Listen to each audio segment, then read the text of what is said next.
Bueno, comenzamos entonces, Diego. Buenos días. Comenzamos nuestra nueva clase de hoy viernes. Hoy tenemos dos temas que son realmente interesantes, no solo para mí, sino interesantes para ustedes también, por el hecho que es uno de los procesos que ocurren en el organismo y que afecta a cualquier tipo de tejido. Es un tema que se ve en cualquiera de las especialidades. Y por supuesto, en traumatología y en ortopedia, no podíamos dejar de tener este tema y no podíamos dejar de tocarlo. Y me refiero a lo que ustedes están leyendo, que es osteomielitis y artritis séptica. Osteomielitis y artritis séptica. Como su nombre lo indica, estamos hablando de los cuadros infecciosos Doctor, que tiene... Doc, disculpe, ¿Sí? si podría empezar a compartir el Power, o sea, perdón, a pasar. Te escucho muy lejos. Si podría hacer la presentación de la diapositiva, o sea, apretar F5. ¿Apretar cuál? F5 o la opción de abajo en el PowerPoint que tiene el dibujo del cuadradito para empezar a presentar todo el Power completo. ¿No se están viendo mis diapositivas? No, Doc, no todavía. No. Aprieto F5, pero no pasó nada. Haga clic dentro del recuadro del PowerPoint. Y Dentro luego del recuadro presione F5. PowerPoint.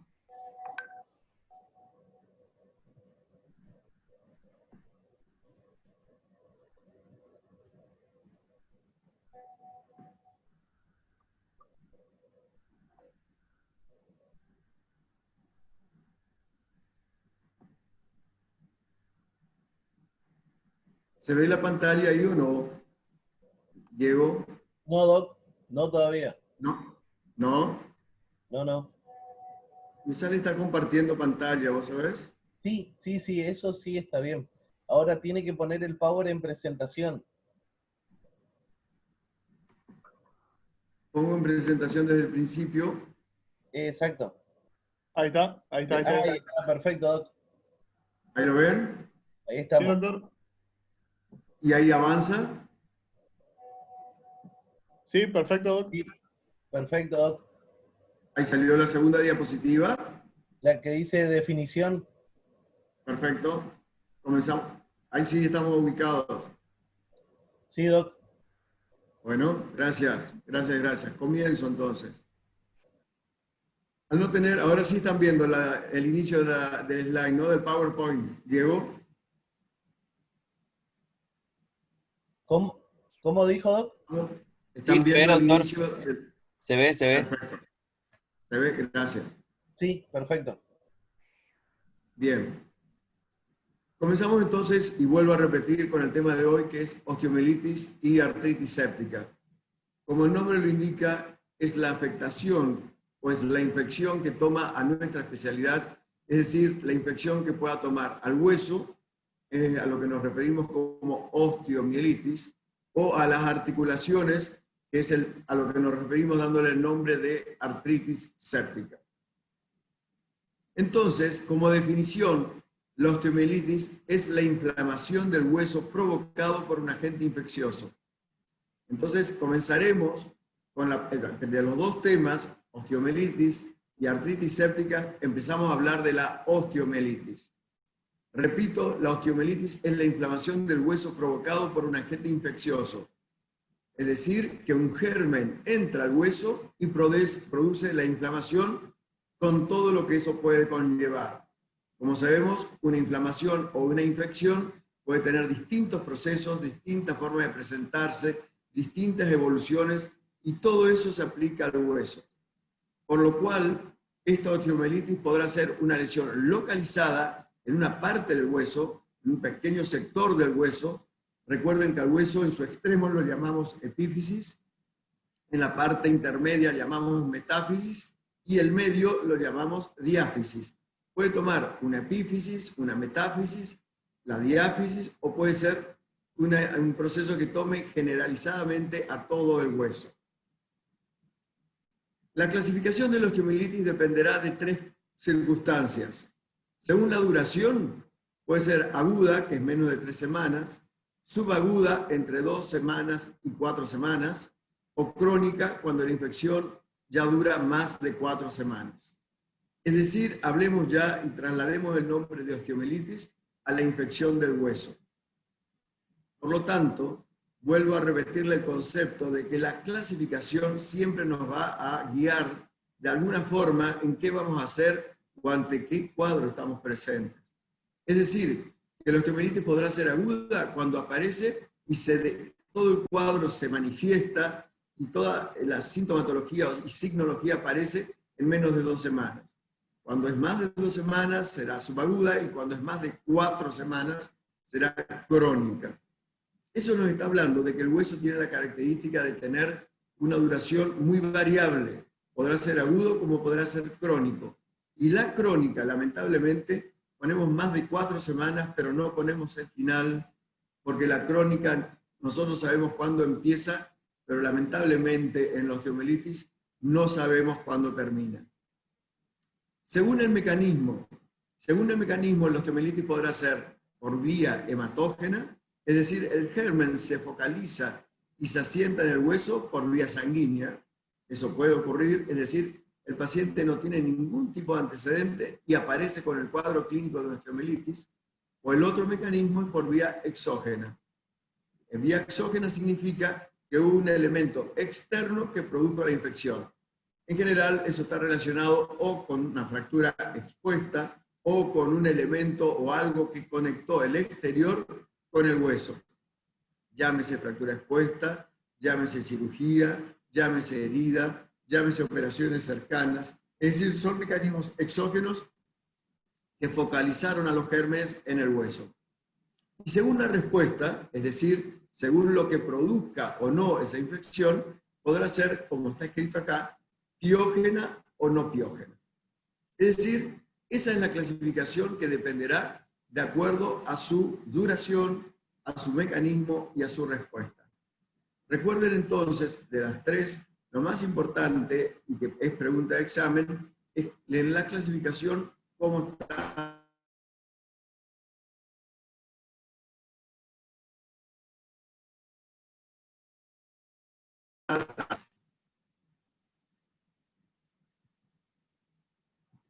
La osteomielitis hematógena es el tipo más frecuente de infección. Es decir, que la osteomielitis se presenta en su manifestación por vía hemática, es decir, sin ningún antecedente. Es decir, que el paciente viene a la consulta refiriendo distintas manifestaciones que no tienen una causa ni se acuerda por qué apareció. Es decir, que aparece la infección y se hizo por vía hematógena. En general, es más frecuente en los niños varones, en menor de 2 años y también entre 8 y 12 años. Por lo tanto, tengan el concepto de que la osteomielitis en general es una patología del niño. Tenemos que darle importancia porque es una infección en el hueso que tratado rápidamente puede tener una muy buena resolución y una muy buena evolución. No así si se cronifica, no así si se manifiesta en largo tiempo por las lesiones que van a producir. Normalmente se ubica más frecuentemente en las metáfisis de los huesos largos en crecimiento, es decir, en la unión entre la epífisis y la diáfisis. ¿Por qué esa zona? Porque es la zona de mayor irrigación. Recuerde que la metáfisis es la zona de crecimiento, es la zona donde hay más irrigación, porque allí casualmente está el foco de crecimiento del hueso. Por lo tanto, es más fácil que por vía hematógena se asiente algún germen en ese lugar. ¿De dónde viene el germen? De cualquier parte. ¿Por dónde va? Por la sangre. Y ese germen tiene en general su ubicación en la zona metafisaria o epifisaria, y la placa epifisaria, es decir, la placa que separa de la epífisis, suele ser una barrera que impide, por suerte, que vaya hacia la epífisis, es decir, que no destruya el extremo del hueso, que en general está relacionado con la articulación. Recuerden que del hueso, lo más importante en general es la epífisis, porque es la parte que comunica un hueso con el otro. Es la parte final del hueso que va a estar en relación con la articulación y con la futura función o con la actual función de ese hueso. Es infrecuente la osteomielitis luego del cierre fisario salvo en los adultos que puedan ser inmunodeprimidos o que tengan alguna manifestación que pueda causarlos, ¿no? Fuera de eso es bastante infrecuente. Y suele aparecer en ese caso en los cuerpos vertebrales. O sea, de pasar a las metáfisis de los huesos largos, es decir, rodillas, cerca de la rodilla, cerca del hombro, ya vamos a buscar las infecciones en general en los cuerpos vertebrales. Recuerden que es la vía hematógena es la más frecuente, recuerden que es frecuente en los niños, ubica en la zona metafisaria, y ya en la persona adulta en general se ubica en la región vertebral, es decir, en los cuerpos vertebrales. La etiología son causas que favorecen en general. O sea, ¿por qué va? No sabemos exactamente, pero sí va el germen al hueso. ¿Qué favorece? Personas con enfermedades crónicas, personas desnutridas, bacteriemias por traumatismos localizados, es decir, traumatismos en la zona que producen una inflamación a posteriori, una infección de partes blandas, y de allí se traslada por vía hemática al hueso, produciendo la infección ósea. O, como siempre, en cualquier persona que presente una depresión o un defecto en su sistema inmunológico. Es decir, que en la etiología más bien entran cuáles son los factores coadyuvantes o favorecedores para que aparezca esta osteomielitis. El agente infectante más frecuente, recuerden, el más frecuente en un 50% es el Staphylococcus aureus. Aparece y es el germen que produce la osteomielitis en más de un 50%. También se puede ver en pseudomonas, en adictos a heroína, es raro, pero sí se ve en hongos, en los enfermos crónicos, salmonella en las hemoglobinopatías, y un subgrupo B en niños muy pequeños de 2 a 4 semanas. ¿Cómo es la etiopatogenia? Aparece el germen, lo cual produce un aumento en la presión intramedular. Ese aumento de la presión intramedular por el edema, por la inflamación, produce isquemia ósea. O sea, el hueso se inflama. Al inflamarse, como el hueso es inextensible, produce isquemia. Al producir isquemia, se produce muerte celular por la isquemia, y ahí se produce pus a través de la cortical que va tratando de drenar al espacio superióstico. Es decir, el pus del hueso va hacia el espacio superióstico. Y al estar el pus entre el periósteo y el hueso en sí, que hace un absceso. Es decir, que hace una bolsa en la cual está acumulado el pus entre el periósteo y la cortical. Entonces, eso hace de que produzca un secuestro óseo, es decir, el periósteo con el absceso y el hueso isquémico forma lo que nosotros llamamos un secuestro óseo. ¿En qué consiste? Es un hueso muerto, dentro del hueso en sí. Es un pequeño pedacito del hueso, que ya lo vamos a ver en la radiografía, que es muerto, y ese hueso muerto, si no es tratado y no es resecado, lleva a una osteomielitis crónica. Esta es la etiopatogenia. Entonces, el edema, con el aumento de la presión intramedular, produce isquemia, la isquemia mata las células producen pus, el pus produce el absceso comprime esa zona isquémica del hueso y forma el secuestro, que es un pedacito o un pedazo importante de hueso dentro de toda la longitud del hueso, que se va a llamar secuestro óseo, y ahí, al quedar ya ese hueso muerto, infectado, va a pasar al siguiente paso, que es la osteomielitis crónica. ¿Cuáles son las manifestaciones clínicas? Simples y generales, que por la lógica lo vamos a detectar. Fiebre, el paciente va a referir que está con estado febricular, un malestar general, en general por ahí al comienzo no sabe definir dónde está el proceso, luego sí va definiendo que el dolor puede estar en tal hueso o en tal sector del miembro, con ya la inflamación local, y allí vamos a empezar a hallar mínimos hallazgos clínicos, más notorios cuando es un lactante, cuando es un anciano o cuando es un inmunodeprimido. Ante esas manifestaciones clínicas que son generales y lo único local que tiene es el dolor o la inflamación local, pedimos un laboratorio en el cual vamos a ver que pueden estar aumentadas las velocidades de alimentación, la PCR, y muchas veces puede el hemocultivo aislar en un 50% los gérmenes. O sea que siempre, ante un cuadro sospechoso de osteomielitis crónica, pedimos un laboratorio de rutina de infección y pedimos un hemocultivo que nos puede dar un 50% ante qué gérmenes estamos presentes y ante qué gérmenes tendremos que luchar. Volvemos, manifestaciones clínicas, las clásicas, más lo local.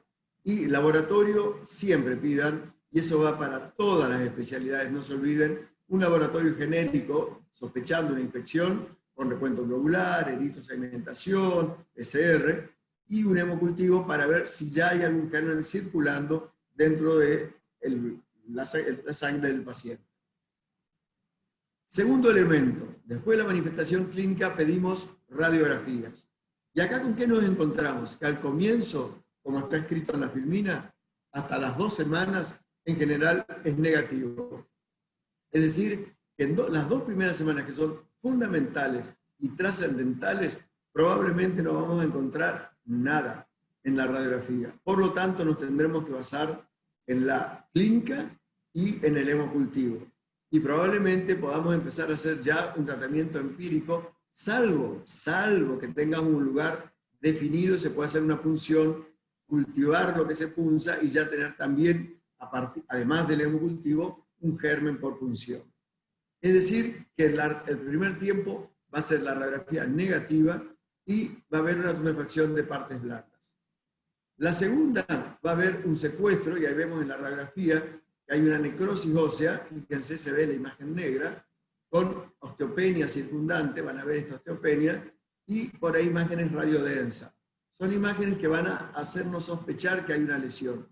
Muchas veces en la radiografía o en los estudios vamos a sospechar, ¿será una infección o será un tumor?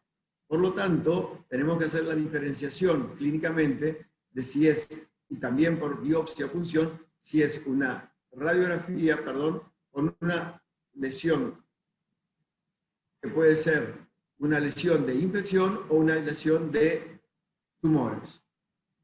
En una segunda imagen, como vemos acá, ahí ya vemos mucho más manifestaciones. Vemos el hueso circundante necrótico, ese es el secuestro. La parte más clara, o gris más oscuro en relación al resto, es la osteopenia circundante, con la necrosis y el involucro, que es esto, que es el secuestro, la osteopenia circundante, y un hueso neoformado que van a ver a partir del periósteo, rodeando al secuestro. Está acá.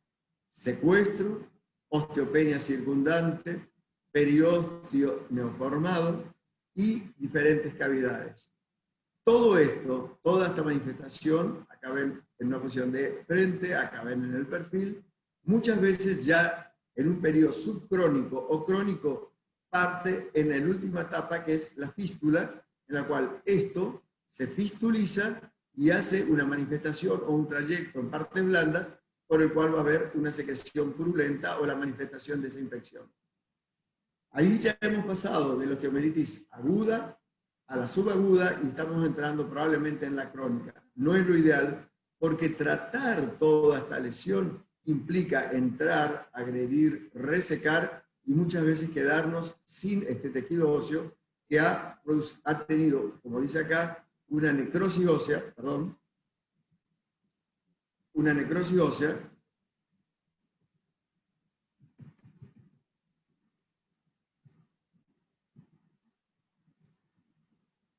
voy a pasar a la siguiente.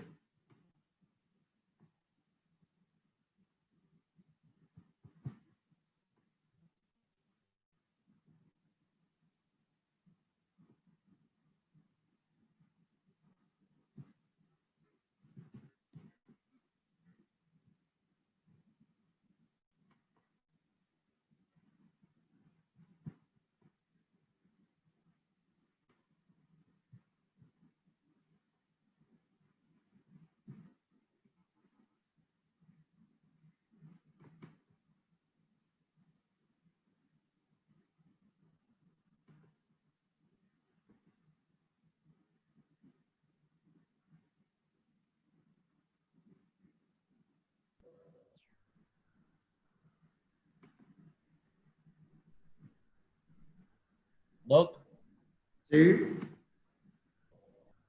Voy a presentación, de vuelta.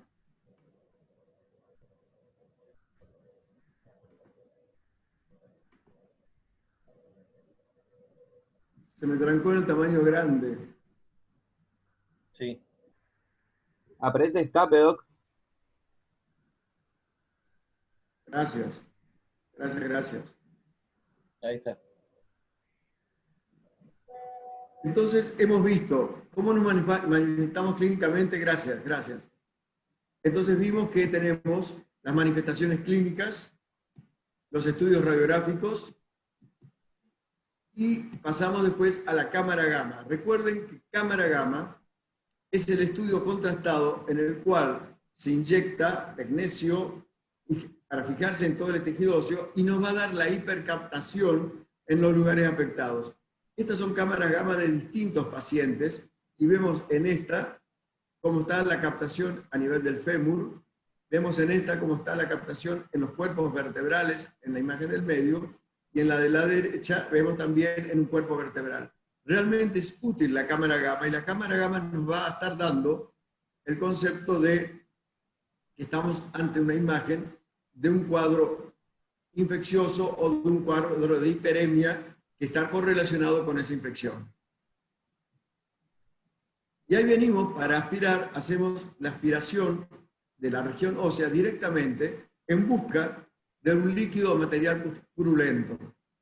No tomar en general, como está puesto en rojo, la toma de una fístula, porque la fístula va a tener una flora contaminante por la piel o por todo lo que haya tocado. Es decir, no tomemos ni toquemos esa parte. Vayamos directamente de una zona más alejada de la fístula y allí tratemos de hacer la aspiración.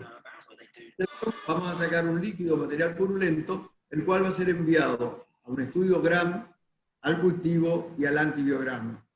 Es decir, que hemos tenido la manifestación clínica, de allí pasamos a la radiografía, laboratorio, cámara gamma y a la punción. Hecha la punción, estoy viendo que no me perdónenme. Así estamos con el video, perdón, estamos bien. Sigo. El tratamiento inicial es el antibiótico y como le había dado a entender, lo ideal es empezar antes de la formación de pus. ¿Por qué? Porque cuando forma pus ya estamos afectando al tejido óseo, cuando forma pus ya el periósteo está comprometido y ya puede formarse el absceso. Entonces el antibiótico debe darse lo antes posible, inducido o dirigido hacia los gérmenes más frecuentes, como el Staphylococcus aureus, y debe darse lo antes posible, evitando la formación de pus. Lamentablemente, graben el concepto de que el antibiótico no esteriliza a los tejidos avasculares, no esteriliza el material purulento. Por lo tanto, cuando tenemos un tejido avascular y tenemos material purulento, no nos queda otra más que un drenaje efectivo, porque el drenaje efectivo hace de que se saque todo lo que sea de coagulación purulenta y se retire también los tejidos avasculares, en lo cual puede estar incluido el hueso también. La cirugía en la cual se retira el pus y se retira el material comprometido o avascular debe tratar de no lesionar más al hueso que ya está isquémico, ni lesionar más a las partes blandas. Pero lamentablemente, cuando entramos a drenar, se reseca y se curetea hueso, se saca el absceso, se lava el absceso, se hace el lavado antibiótico local y se reseca todo lo que se considere que de hueso que pueda estar muerto.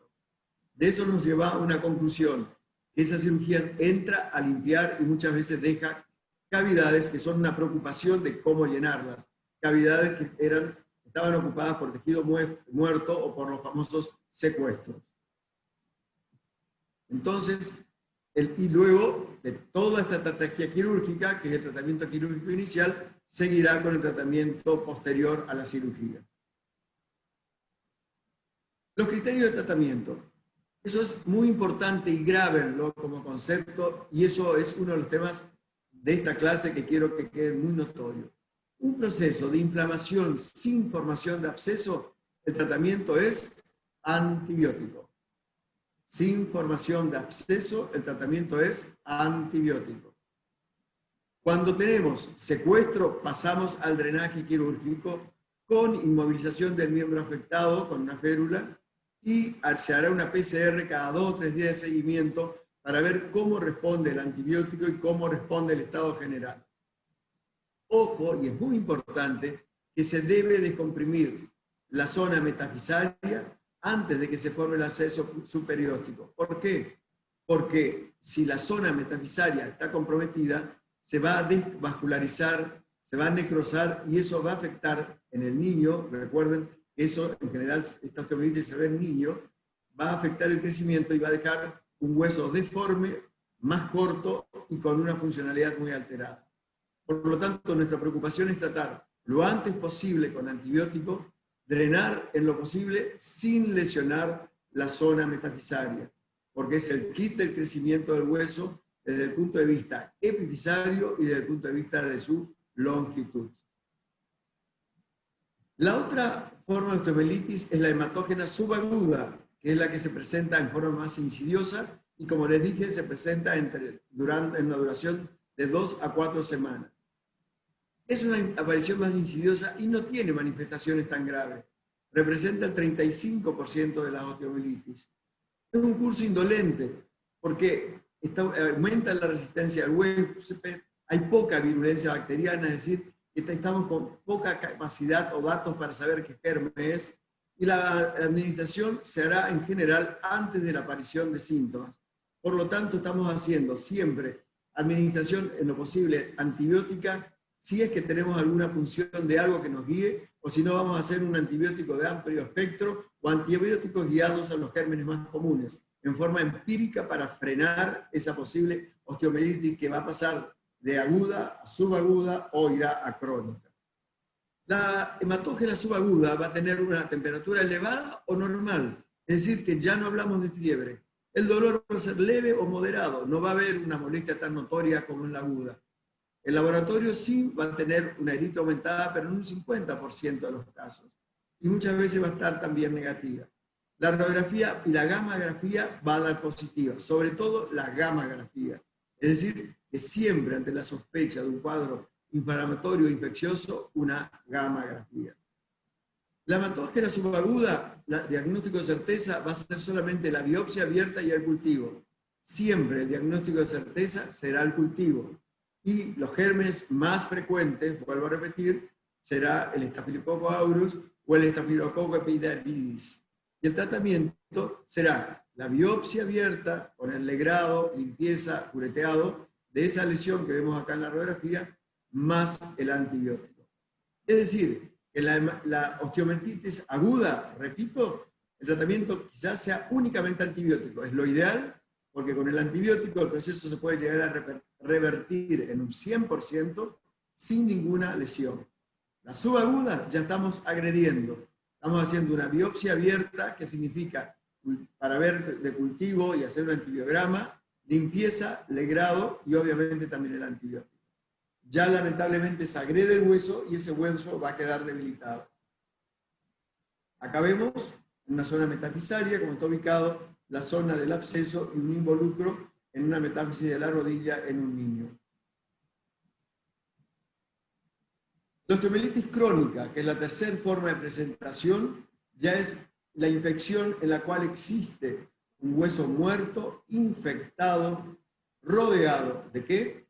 De un hueso escleroso, es decir, de un hueso duro, en general es avascular, de un periósteo engrosado, y un músculo, un tejido subcutáneo con alteraciones cicatrizales.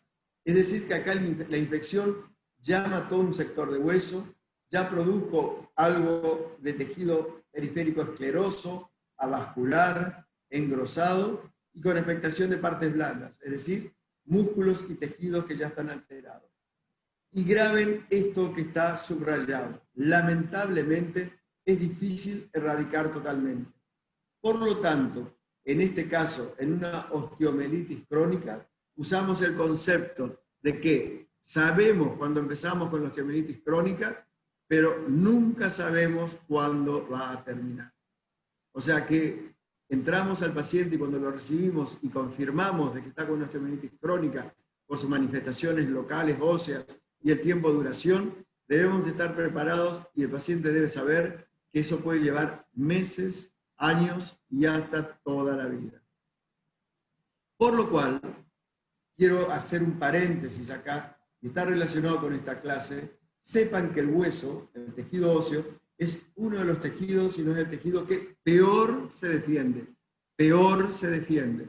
Y al defenderse de esa manera, nuestro terror es la osteomielitis aguda y crónica. ¿Por qué? Porque una cirugía, una fractura expuesta, no tratada adecuadamente, una fractura expuesta, no hecho todos los pasos de limpieza y la cobertura antibiótica, como cualquier infección que pueda haber en el hueso por una cirugía o lo que fuera que trajera esa contaminación, puede ser la catástrofe de ese hueso y puede arruinarnos todo tratamiento que nosotros querramos hacer. Es decir, podemos saber de que nunca más va a evolucionar adecuadamente. Ya ha habido casos que fue tanta la afectación del hueso, sobre todo en los miembros inferiores, que ha llegado a la amputación.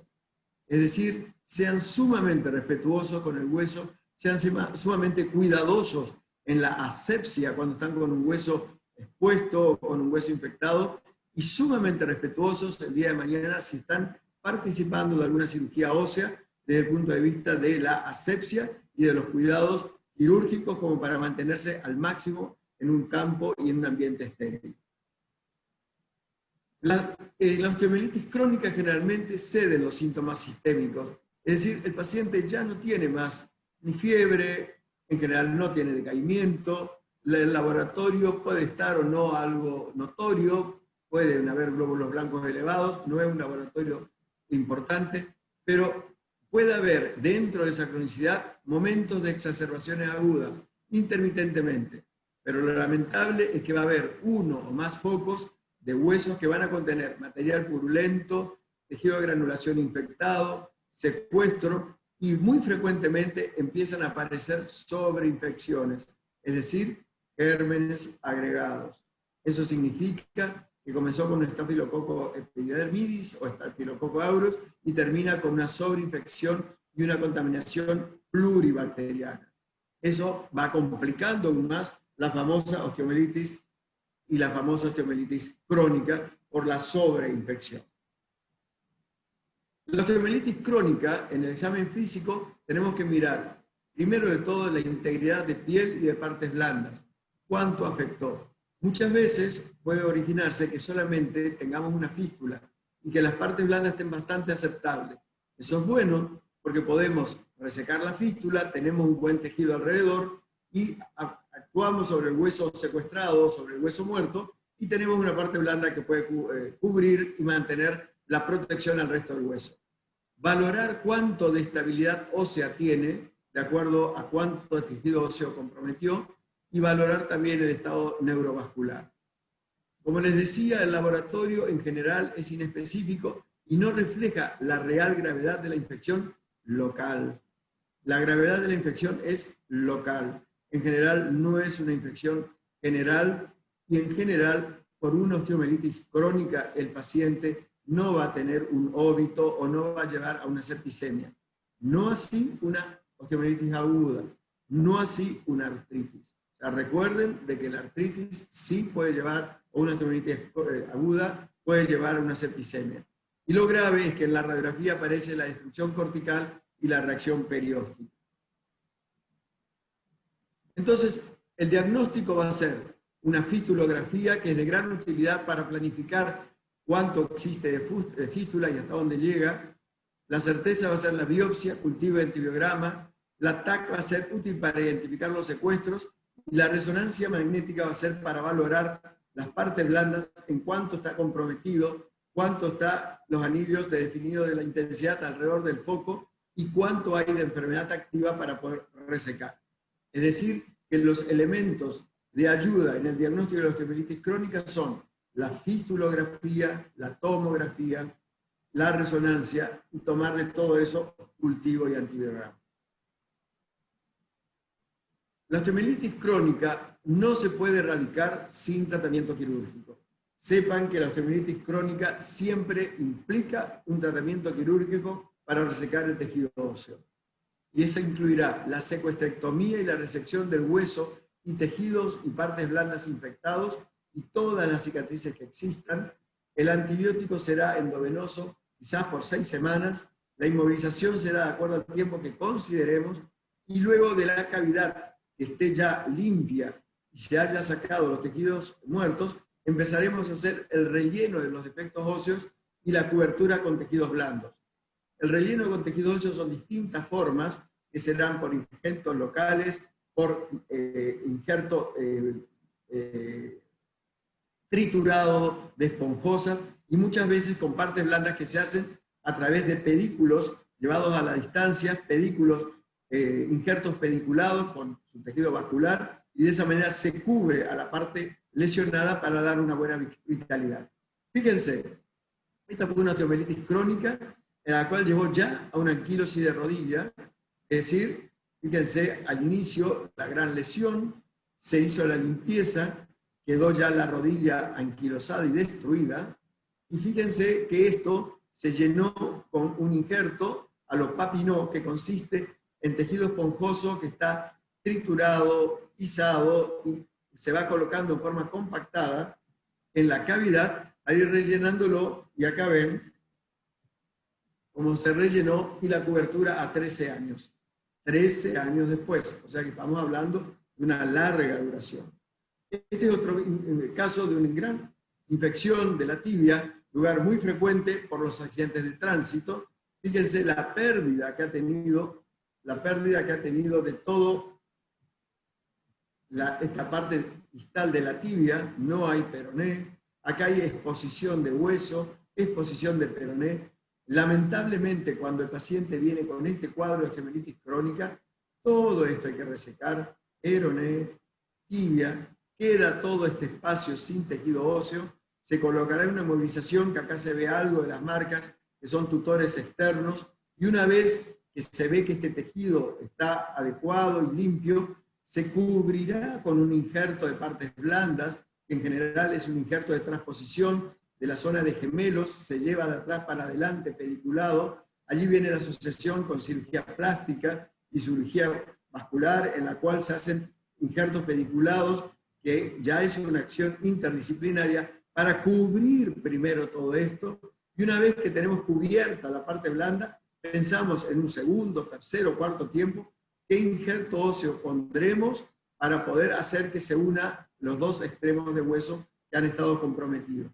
Pero acá no podemos colocar, sepan, ningún tipo de injerto si no se cubre esto antes, esta parte blanda, y la única forma de cubrir siempre es con injertos pediculados por transferencia.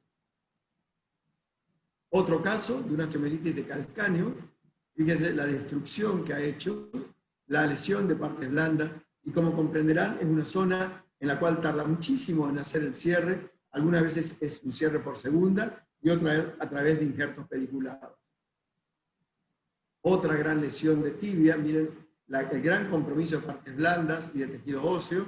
Todo esto hay que resecar, cubrir con un injerto de partes blandas pediculados, una transferencia musculocutánea que cubra esto, limpiar esto, que acá ven el periósteo levantado, el secuestro, que es esta zona blanca, limpiado todo esto, como ven acá, queda esta parte de la tibia, solamente esto, a lo cual se hace la cobertura por injerto pediculado, y luego se va viendo que pueda crecer el tejido óseo una vez combatido y controlada la infección. En resumen, recuerden que la osteomelitis podrá ser aguda, tratamiento antibiótico, que puede evolucionar rápidamente a una curación y a una muy buena evolución sin secuela, subaguda, que ya es toda una preocupación, porque va a pasar a esta última, que es la crónica, con todas estas complicaciones que vuelve a durar, como yo le dije, meses, años o toda la vida. Eso es todo con respecto a infecciones en los huesos. La artritis séptica es la invasión bacteriana del espacio articular con destrucción del cartílago por degradación de las sustancias de desecho. Es decir, hay una infección en la articulación, la cual esa infección por los gérmenes y el proceso inflamatorio infeccioso destruye el cartílago, degrada, hace detritos, y eso va destruyendo y queda la articulación sin cobertura cartilaginosa. Como comprenderán, se destruye la articulación. Inicia entre 4 y 6 días y puede culminar en 4 semanas. El origen suele ser una diseminación hematógena, como dijimos, que es la causa más frecuente, por una punción, una herida, un traumatismo, una intervención quirúrgica, o sea, ninguna operación está exenta de la posibilidad de una infección. Recuerden que ninguna infección, ninguna aseguración, uno puede dar la certeza de que con esa cirugía no se va a infectar. Es decir, que las causas puedan ser la intervención quirúrgica o, si no, la extensión contigua desde un foco de osteomielitis, es decir, una osteomielitis de la parte distal de un hueso que fue extendiéndose y de osteomielitis pasó a celulitis y de celulitis pasó a una artritis séptica. La frecuencia es más notoria en niños o ancianos, en los dos extremos de vida, porque son las personas con menos defensas. Los factores predisponentes son articulaciones que están anormales porque se han traumatizado, la hemofilia, la artrosis, la artritis reumatoidea, infecciones cutáneas, el hecho de tener catéteres por mucho tiempo endovenosos y a través de ir por vía hematógena hacer una artritis, drogadicción, por contaminación obviamente, y cualquier afectación del sistema inmunitario. Los mismos factores predisponentes que hemos hablado para las osteomielitis. Los síntomas son fiebre, dolor a la movilización pasiva, eritema de la rodilla, acá estamos exagerando, y edema, fíjense, una rodilla normal y una rodilla tumefacta. Es decir, que el paciente en la artritis en general viene definiendo, me duele la rodilla, me duele el codo. Muchas veces en el niño es la cadera, en la cual el dolor es más difuso y ahí está la agudeza del traumatólogo de detectar de que el problema es una infección en la cadera y no un proceso a lo mejor de la pelvis o un proceso menor. Es decir, recuerden que en el niño es muy frecuente la infección o la artritis de la cadera. Y las articulaciones más afectadas en general son rodilla, cadera y tobillo. La artritis séptica, como ven así, va a tener esas manifestaciones y va a tener una inflamación de toda la articulación que es muy notorio comparándolo con el otro. En este caso ven micosis y ven tejidos blandos que son favorecedores de esta infección. Acá vemos una artritis séptica de una rodilla, con la típica manifestación de tumefacción, calor, rubor, que nos está hablando que hay un proceso infeccioso.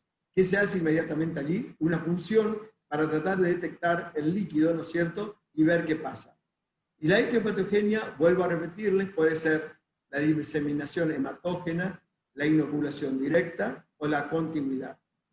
El tejido sinovial, que está altamente vascularizado, es lo que hace que la infección se difunda, que se manifieste en toda la articulación y la vaya destruyendo o afectando. Y allí viene importantemente una punción. La punción, fíjense, se hace siempre con asepsia, con guantes y tratando de no contaminar y entrando por un foco que no sea de lesión o de mayor contaminación. Y ahí vamos a sacar el líquido. Y en el líquido va a ser muy importante saber si el aspecto es turbio, purulento o cero sanguinolento. Ese líquido, con la celularidad que puede tener más de 50.000 glóbulos blancos, o con una PM altamente sugestivo y proteínas elevadas, va a ser llevado rápidamente al cultivo, y una vez que uno hace la punción en una artritis, empieza inmediatamente el tratamiento antibiótico. Es decir que tenemos punción y en el instante comenzamos con el antibiótico para que después que se haga el cultivo y el antibiograma, definir si estamos con el antibiótico adecuado o si vamos a variar la antibiótico-terapia de acuerdo al resultado. El 70% de los niños con clínica de artritis séptica tienen cultivos negativos en el líquido sinovial. O sea, no esperen que siempre encuentren un cultivo positivo.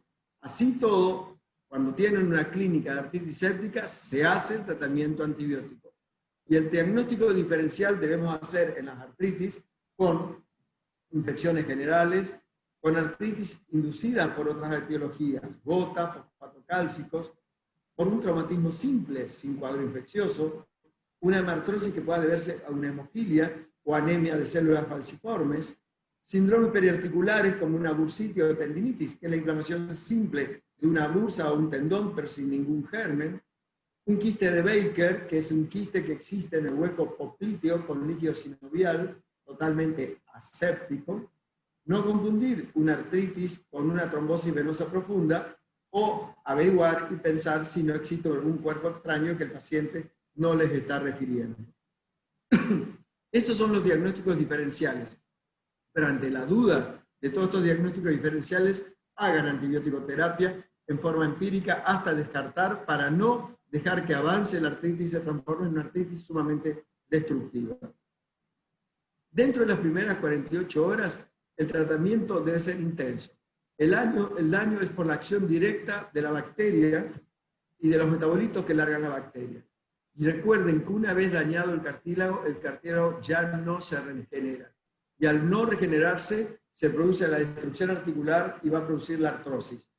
Por eso, la siguiente clase de hoy va a ser artrosis, que está íntimamente relacionada con la infección. Es decir, que una infección, es decir, una artritis séptica, que no responde a un tratamiento adecuado o que no se pudo tratar adecuadamente o que no respondió a los antibióticos, puede llevar perfectamente a una artrosis o a una destrucción con rigidez articular.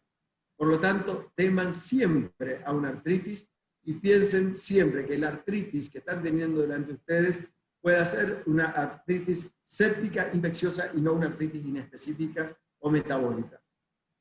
El tratamiento es una urgencia traumatológica y los principios de tratamiento son drenar la articulación en forma adecuada. En general, con una punción suele ser suficiente, pero si creen que no, se hará un pequeño drenaje quirúrgico para hacer el drenaje de todo el absceso, el drenaje de toda la colección séptica y un lavado antibiótico, sin hacer heridas grandes, pero sí suficiente como para hacer ese lavado, un reposo de la articulación en posición estable y automáticamente el antibiótico para reducir los efectos sistémicos y los efectos locales.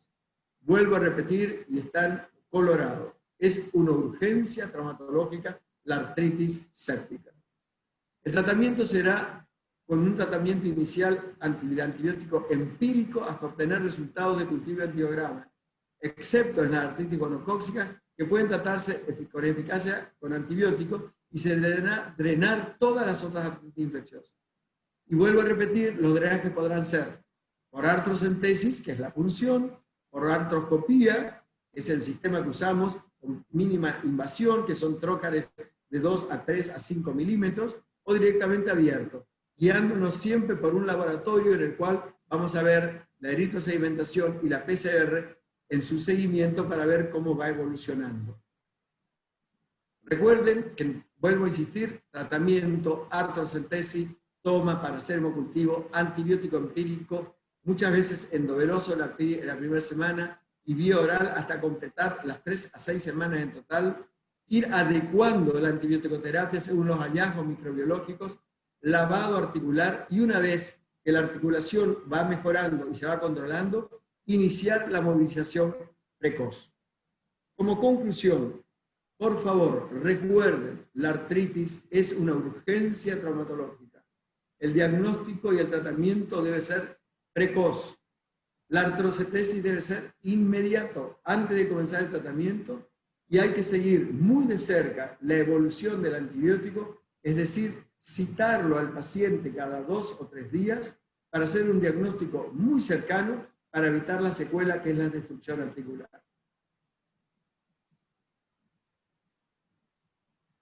Con eso damos por terminado esta primera clase, que es la de osteomielitis y artritis. Tenemos unos minutos para hacer preguntas, o sea, si quieren hacer preguntas o escribir por chat algo, contestaremos unos minutos y en unos 10 minutos aproximadamente volveremos al segundo tema de la clase de hoy.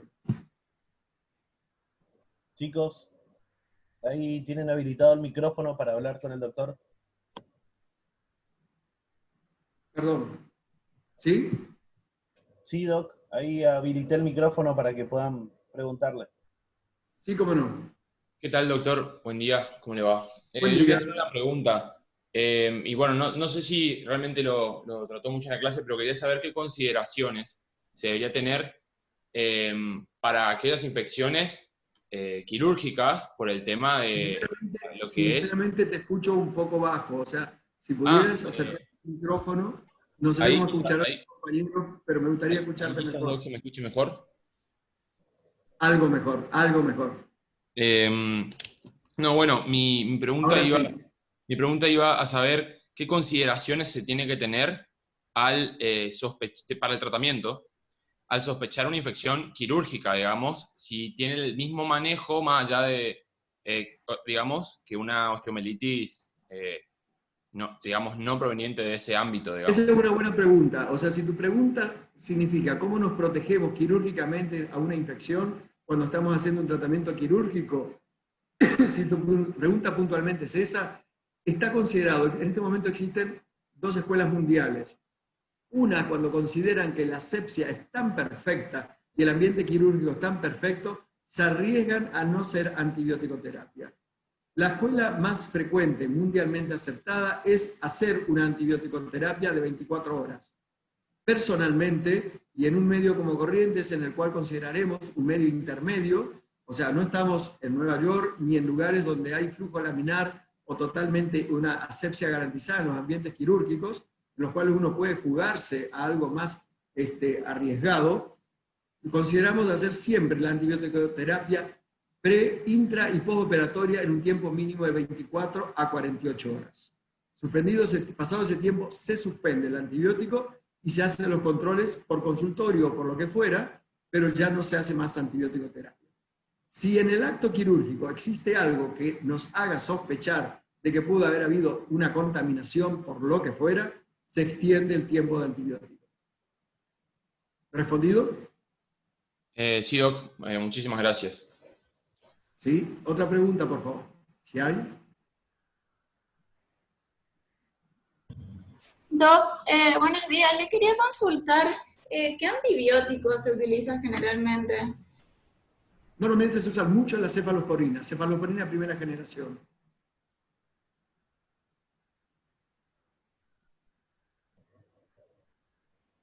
Algunas veces, cuando uno quiere agregar algo más, asocia cefalosporina con gentamicina.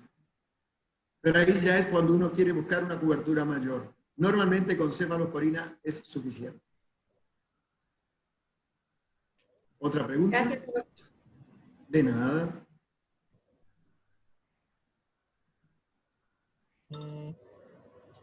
¿Alguna otra pregunta?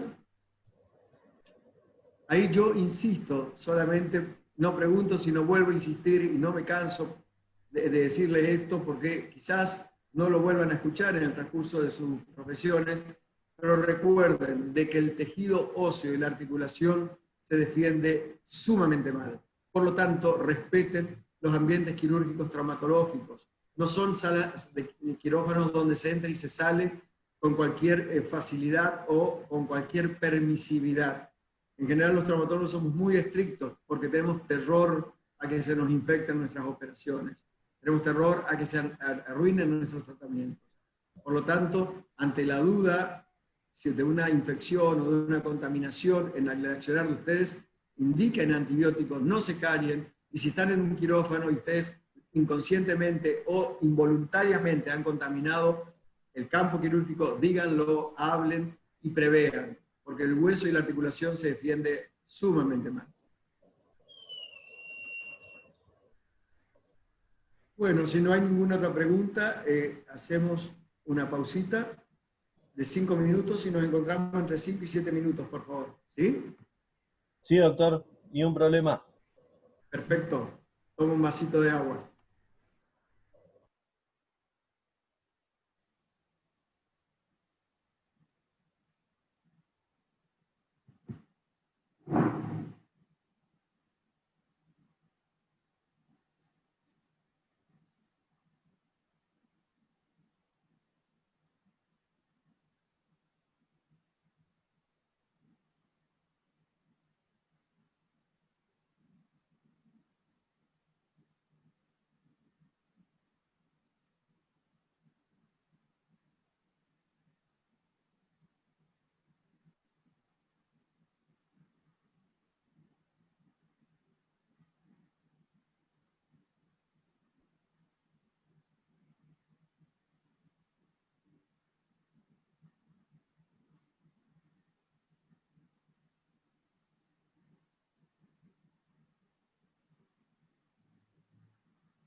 Bueno, no sé si están conectados de vuelta.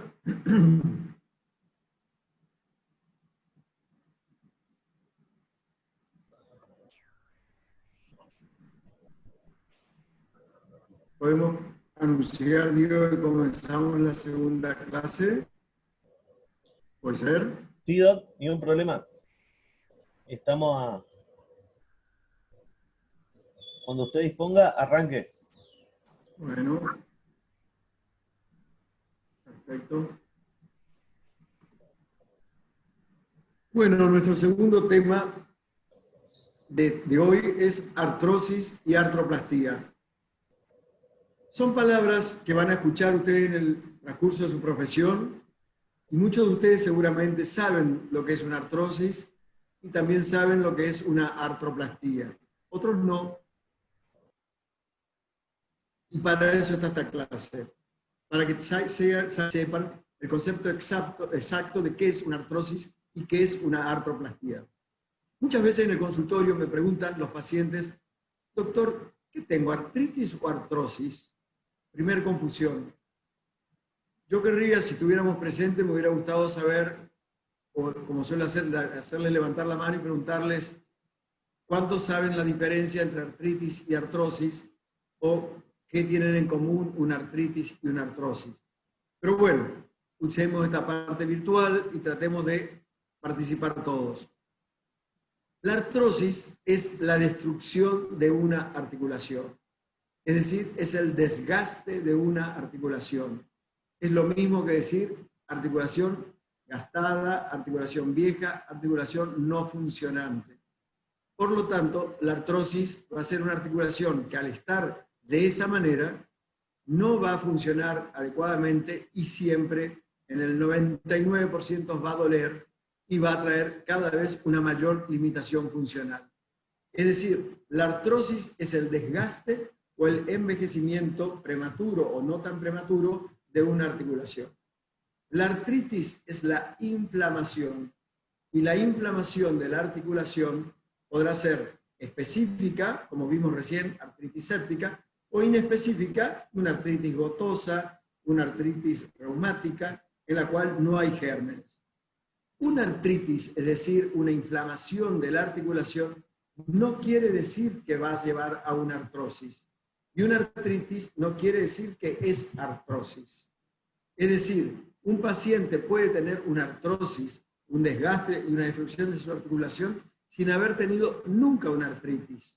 Y a su vez, una persona pudo haber tenido una artritis, es decir, una inflamación, y no llegar nunca a la artrosis. Pero hay artritis que por su agresividad y por su virulencia y por su acción séptica destruyó la articulación y llevó a una artrosis. Es decir, que una artritis puede ir a una artrosis, sí. ¿Una artrosis puede tener una artritis? También. Una artrosis, es decir, una cadera gastada, puede además agregarse una infección. Claro que puede agregarse como cualquier cosa, pero son cosas distintas. La artrosis es el desgaste y la destrucción en mayor o menor grado de una articulación. Y la artrosis, cuando está tan gastada o tan destruida, va a llevar irremediablemente o frecuentemente, o casi siempre, a un reemplazo articular, es decir, a poner una articulación artificial nueva, y eso se llama artroplastía. La artroplastía es el reemplazo de una articulación gastada por una articulación artificial. Es decir, que la artroplastía es uno de los grandes avances quirúrgicos que comenzaron en los años 70, o sea que ya llevan más de 50 años o casi 50 años, en los cuales se reemplaza o se reseca los tejidos gastados de una articulación y se colocan articulaciones artificiales para que funcionen nuevamente, que ya lo vamos a ver. Por eso es que esta clase habla de la artrosis, que es la destrucción de la articulación, y la artroplastía, que es su tratamiento. La artrosis, entonces, es una enfermedad crónica. La artrosis no viene de un día para otro. La artrosis o el desgaste de la articulación no ocurre en una semana, sino que lleva meses y lleva años. Entonces, eso lo hace siempre al hecho de que sea una enfermedad crónica. Es un proceso degenerativo. ¿Por qué? Porque va alterando los tejidos de la articulación, el cartílago, la sinovial, los relieves óseos, como la palabra lo indica, se va degenerando, se va alterando, se va destruyendo en forma lenta, o sea que es una enfermedad crónica, degenerativa, con una progresión lenta y que va produciendo una alteración destructiva de los cartílagos de las articulaciones. Esa es la definición de una artrosis. Es decir, el proceso destructivo, degenerativo y lento en su progresión con destrucción de los cartílagos de las articulaciones. La artrosis puede aparecer en cualquier articulación. La artrosis la podemos ver en cualquier articulación. Lo que ocurre es que las articulaciones que más frecuentemente consulta el paciente y que más invalidez produce son las artrosis de cadera y de rodilla, porque son las articulaciones que se usan permanentemente para la bipedestación y para la marcha. Una artrosis de muñeca, bueno, tendrá mayor o menor dolor, pero convive con una vida aceptable. Una artrosis de hombro, de codo también, pero no así una artrosis de rodilla o de cadera, la cual lentamente lleva a un paciente a la consulta diciéndonos, doctor, no camino más de una cuadra. Doctor, me levanto y para ir de mi cama al baño es un martirio del dolor que tengo. ¿Por qué? Porque su articulación está destruida. Muchas veces los factores predisponentes de esta artrosis son la alteración de los ejes, es decir, una desviación del miembro inferior en varo o en valgo. Recuerde, varo es cuando la rodilla va hacia afuera y el tobillo hacia adentro, y valgo cuando la rodilla va hacia adentro y el tobillo va hacia afuera. Cirugías previas, es decir, cirugías que afectaron a las articulaciones. Cuando yo comencé la traumatología ya hace más de 40 años, se hacía, cuando había una lesión meniscal, hacíamos una incisión, es decir, abríamos la articulación, incisiones medianas de 4 centímetros, 3, 4 centímetros, pero sacábamos todo el menisco roto. Era una menisectomía total. Eso producía un desbalance de la articulación y con el tiempo se comprobó que producía artrosis. Por lo tanto, de allí surge el tratamiento actual moderno artroscópico, en el cual se reseca lo menos posible de menisco lesionado, o si se puede, se reinserta o se lo sutura en zonas suturables, como se habrá visto ya en la clase de cuando vieron con el doctor Chiveta. Los meniscos, hay zonas que son cicatrizables y hay zonas que no. Las zonas rotas, que no son cicatrizables, se las reseca solo en ese sector. Es decir, que son menisectomías parciales. Una fractura intraarticular, es decir, una fractura que tome la superficie articular, imagínense una fractura que toma la meseta tibial o que toma un cóndilo femoral o que toma una cavidad acetabular, como cuando vimos la fractura de pelvis, va a destruir la congruencia de un hueso con el otro y va a producir una alteración y una destrucción de la articulación. Es decir, que también es un factor predisponente una fractura intraarticular. O fracturas por procesos reconstructivos en los cuales se alteró la articulación. El sobrepeso también produce artrosis, porque como comprenderán, una articulación que cargue 70 kilos no es lo mismo que una articulación que cargue 100, 140 o más kilos. Trastornos metabólicos. La artritis úrica o gotosa produce destrucción articular. ¿Por qué? Porque va alterando los cartílagos, va alterando la sinovial. La artritis psoriásica produce también una destrucción articular.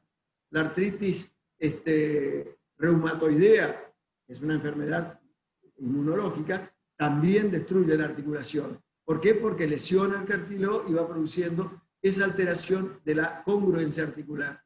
Y así con las genopatías o tratamientos en exceso con corticoides, se comprobó que produce necrosis de algunos sectores de los huesos y esa necrosis va, obviamente, al morir una parte del hueso de la articulación, a traer una alteración en su congruencia.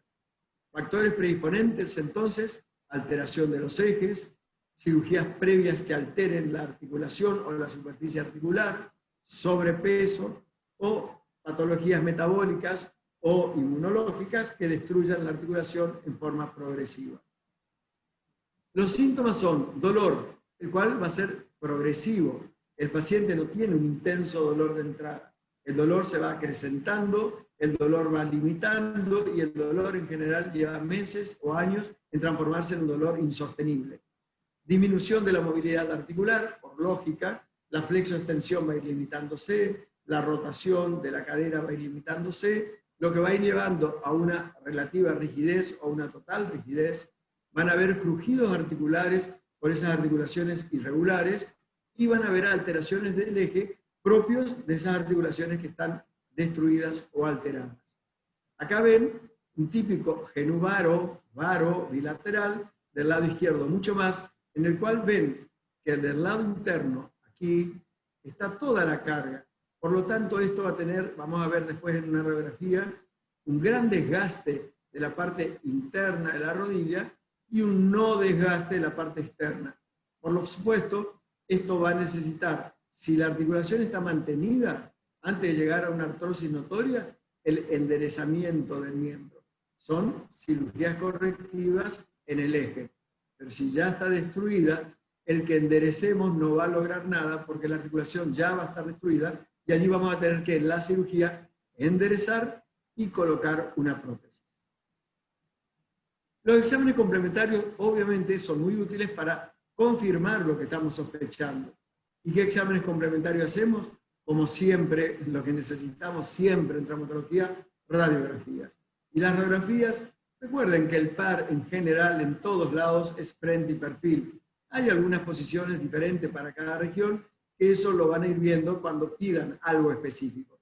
Pero un frente, un perfil es más que suficiente cuando uno está estudiando una articulación buscando una artrosis o una alteración en su eje. Y ahí vamos a tener frente, perfil o un axial de la rótula, de la rodilla cuando queremos ver a la rótula en 30 grados. La tomografía computada y la resonancia magnética son también sumamente útiles para hablar del real destrozo o deterioro de esa articulación. Radiografía, tomografía, resonancia. La clasificación, que es la clasificación más usada, es la de Olbach, del año 68, en la cual se distribuye en 5 grados, es muy simple, 1, 2, 3, 4, simple, y está en directa relación a cuánto redujo la interlínea articular. Recuerden que en una radiografía, supongamos, esta es la radiografía de la rodilla, va a haber un espacio entre hueso y hueso, que no se va a ver nada, pero lo que hay en ese espacio es cartílago o menisco, en cadera o en rodilla, en los meniscos, es transparente, y ese espacio es la articulación, y ese espacio debe existir. Cuando en una radiografía ese espacio va disminuyendo o llega a tocarse, vamos a tener distintos grados.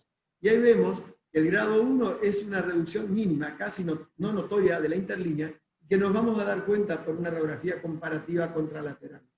Es decir, que siempre es aconsejable hacer radiografía de ambas articulaciones que están siendo estudiadas. Ambas rodillas, frente y perfil, ambas caderas, frente y perfil, para ver cuánto es la reducción y comparar cuánto es la destrucción. Grado 1, reducción mínima. Grado 2, reducción ya con contacto. Grado 3, ya hay una pérdida ósea. Es decir, no solo contactó, sino que el hueso se va hundiendo de menor a 7 milímetros, mayor a 7 milímetros, y una pérdida ósea mayor de 7 milímetros, pero a su vez las articulaciones se van subluxando. Es decir, por la artrosis van perdiendo la relación.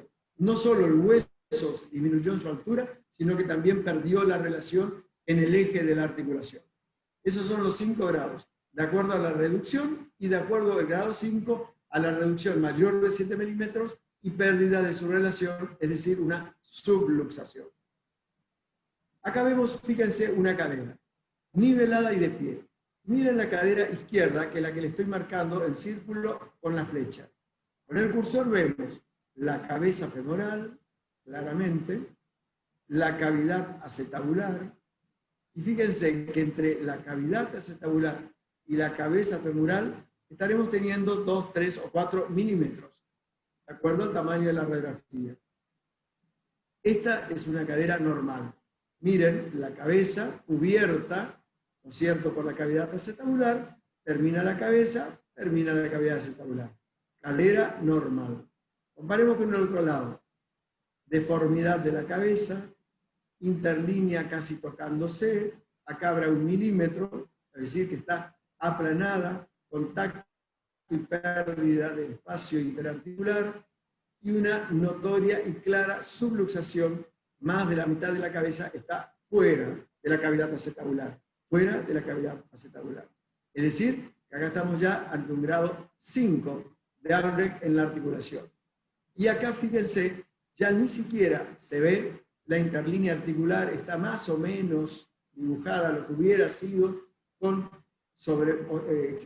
formación de huesos, eso se llama osteofitos marginales, es decir, formación de sobrehueso, y ya no se ve ni la forma de la cabeza que perdió. Esto va, por supuesto, a producir una gran limitación en la función, un gran dolor, crujidos, limitación funcional.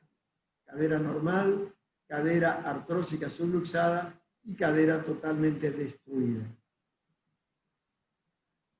El tratamiento será, en un primer momento, cuando la articulación está mantenida, osteotomías de corrección. En general, si la desviación es en varo, es decir, rodilla hacia afuera, el corte y la osteotomía es en la tibia. Ahora, si la desviación de la rodilla es hacia adentro, es decir, valgo, la osteotomía de corrección, es decir, el corte del hueso, se hace en el fémur. Pero si la artrosis ya es avanzado, además de la desviación, ya se hará reemplazo articular. En el caso de la rodilla, acá estamos hablando de reemplazos de rodilla, podrá reemplazarse un compartimento, es decir, una meseta tibial incóndilo o toda la rodilla. Uno se llama reemplazo unicompartimental de rodilla y el otro se llama reemplazo total de rodilla. Acá estamos entrando ya lentamente a la fase de las artroplastías, porque estamos teniendo o hemos tenido una artrosis de esa articulación. La osteotomía se hace cuando el paciente tiene menos de 60 años, cuando la rodilla es estable, cuando la deformidad no es más de 10 grados o 15 grados en varo o valgo, es decir, que no es un gran deseje, cuando no hay una contractura de flexión mayor a 10 grados, cuando el grado de artrosis de Orbach es de 1, 2 o 3, y la artrosis es solamente de un compartimento en el caso de la rodilla. Ante esos casos uno puede pensar en la osteotomía. ¿Por qué? Porque se endereza la rodilla, se endereza el miembro inferior y se mantiene la articulación del paciente, es decir, se mantiene su propia articulación. Y estos son ejemplos.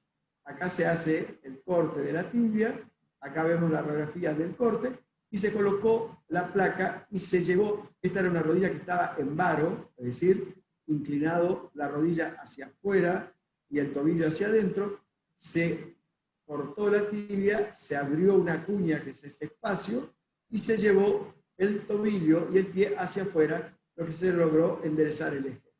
¿Me explico? Acá están viendo, se abrió y se llevó hacia afuera. Esta es la técnica, esta es la radiografía.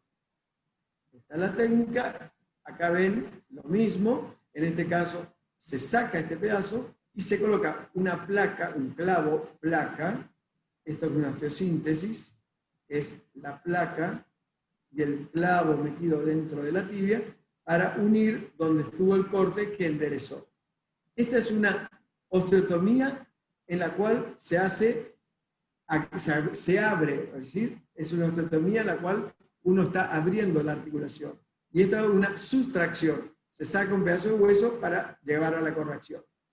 Acá vemos de vuelta en el fémur, se hace la osteotomía, se reseca esto, entonces se contacta esta parte de arriba con la parte de abajo, sacando esta cuña, y al sacar esa cuña, se contacta, como ven aquí, y se fija con esta placa. Esta es una osteotomía sustractiva, se sustrae esta cuña del fémur y se estabiliza con esta placa, con este clavo placa en fémur.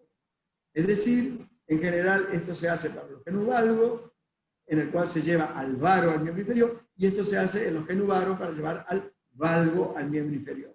Osteotomías de tibia, osteotomías de fémur. Las artroplastías de cadera podrán ser una hemiartroplastía en la cual se reemplaza una articulación. Ahí no se reemplaza, como se dijo en la rodilla, un cóndilo y una meseta. Acá se reemplaza solamente la cabeza femoral y se deja la cavidad acetabular. Es decir, que una hemiartroplastía o una artroplastía parcial de cadera es cuando se saca solamente la cabeza femoral. Y la artroplastía total de la cadera es cuando se saca los dos componentes. Se saca el acetábulo y se saca la cabeza femoral. Y esa artroplastía total, en la cual se reemplaza toda la articulación de la cadera, cabeza y cavidad, podrá tener variaciones en sus técnicas. Podrá ser cementada. ¿Qué significa? Que los dos componentes se fijan en el hueso con un cemento que se llama metilmetacrilato, que es un cemento que no es un pegamento. Es un elemento que se prepara en quirófano, es una pasta, imagínense como un dentífrico de mayor densidad, que luego en minutos toma firmeza y queda como un elemento duro, rígido, uniendo en la parte de la prótesis con la parte ósea. No es pegando, uniendo y de esa manera lo sujeta al unir. Eso es la prótesis cementada total. Artroplastía total cementada. La otra variación es la híbrida, en la cual la cavidad acetabular no se cementa, es decir, se impacta la prótesis en el hueso, se impacta estrictamente y firmemente, y algunas veces ese impactado se fija con tornillos a su vez de seguridad, y al fémur sí se lo cementa. Es decir, vamos a ver en la radiografía, el fémur tiene un tallo, un eje, que va metido dentro del fémur, y eso se cementa. Y la tercera variación, que es la más usada actualmente, es la no cementada, en la cual tanto la cavidad acetabular como el tallo femoral van impactados dentro del hueso. ¿Qué ventaja tendría la tercera? Es que al no haber un cemento, el contacto solamente es prótesis-hueso. Prótesis y el hueso. Eso es la no cementada. Pero las cementadas, que fueron las primeras prótesis que se dieron en la década del 70, siguen siendo útiles y siguen teniendo una durabilidad. Muchas veces el paciente pregunta, y doctor, ¿cuánto me va a durar la prótesis? Realmente no podemos decirle le va a durar tal número exacto de años, pero sí podemos decirle que las prótesis duran entre 15 y 25 años. Obviamente hay prótesis que duran 5 años por calidad de hueso, hay prótesis que duran más de 25 años, pero la durabilidad promedio aceptable en todo el mundo es entre 15 y 25 años. Y acá vemos, fíjense, un dibujo en el cual vemos la cadera, esta es la cavidad acetabular, esta es la cabeza femoral, y acá vemos el dibujo de lo que es la prótesis en la parte del acetábulo, está forrando el acetábulo, y acá está la prótesis, que es la cabeza femoral, está metido el tallo dentro del fémur. Normalmente, el contacto entre cabeza y cavidad no es metal-metal. El contacto es, en general, metal, plástico de alta densidad, o cerámico, plástico de alta densidad, o cerámico, cerámico. O sea, las prótesis no se hacen en contacto metal-metal. Siempre son metal, plástico de alta densidad, o cerámico, metal, o cerámico, cerámico. Acá vemos distintos modelos de prótesis para que ustedes vean. Esta es la prótesis de la cabeza femoral, y esta es una prótesis de plástico de la parte cotiloidea. Este plástico puede ir cementado directamente en el cotilo o puede ir colocado dentro de un metal que está fijado en el acetábulo. Es decir, que si la prótesis, muestro acá, está cementado el fémur y cementado el cotilo, es una prótesis cementada total. Si la prótesis está cementado solamente el fémur y impactado, acá ven anillos de impactación, clavos de impactación, en la cual después se coloca el plástico adentro, será una prótesis híbrida, es decir, una parte cementada, fémur, y una parte no cementada, acetábulo. Y la tercera opción es esta, en la cual el fémur se coloca en su totalidad no cementado dentro, la prótesis femoral no cementado dentro del tallo femoral, y también la parte acetabular metálica no cementado en el cotilo. Es decir, no cementado, y es una prótesis no cementada total. Pero vean que entre la cabeza y el metal que está en el cotilo existe una interfase de plástico, porque el contacto es metal-plástico. Metal-plástico. Esta es una prótesis parcial o una hemiartroplastía. Esta es una paciente muy añosa, en la cual se fractura el fémur, se fractura el cuello femoral, se fracturó acá, y como era una paciente de 80 y pico de años, con mala expectativa de vida, se coloca esta prótesis, que es solamente el reemplazo de la cabeza femoral cementado dentro del canal femoral, sin reemplazar la cavidad acetabular. Ventajas: se reemplaza solamente el fémur, y es una operación que puede durar 15 a 20 minutos. Y el paciente al día siguiente está caminando porque esto ya está impactado. O sea, si lo vemos de esa manera, ideal. Operación de 20 minutos, paciente que camina al otro día y ya está solucionado el problema. Pero, al ser una prótesis de metal que está trabajando sobre el cartílago del acetábulo, lo gasta muy rápidamente.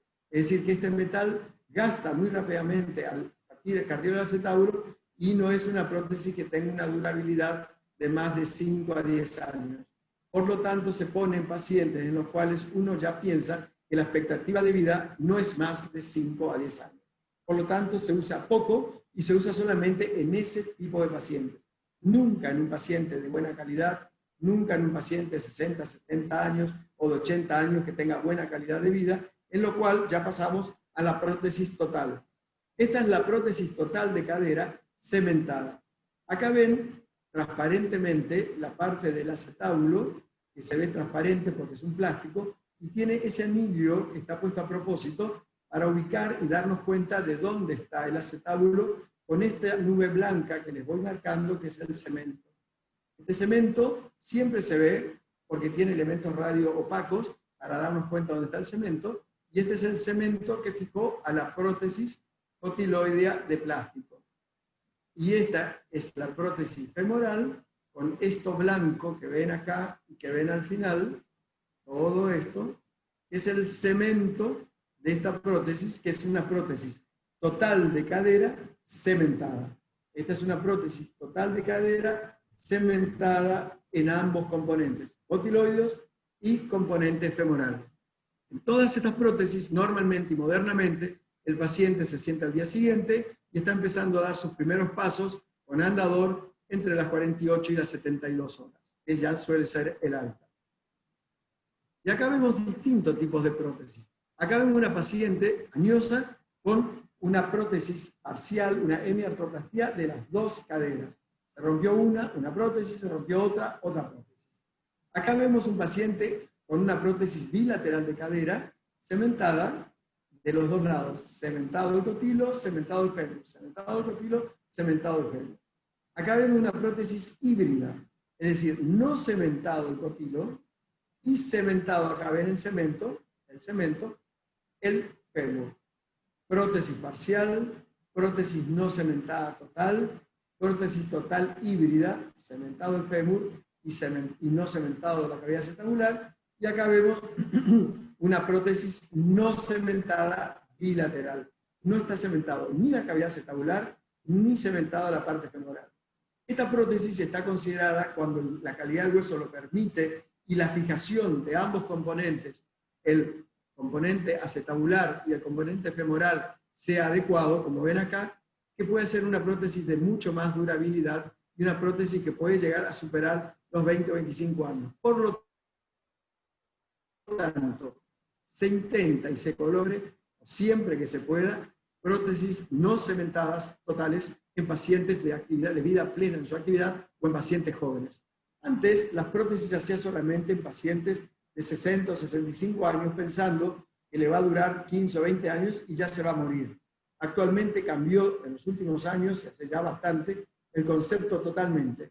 Hoy día se hace prótesis a pacientes de 25 o de 30 años que tienen artrosis de cadera. ¿Por qué? Porque ellos vienen y piden y dicen, quiero tener ya una cadera sin dolor, móvil y sentirme perfecto, y en 15 o 20 años me cambiarán la prótesis.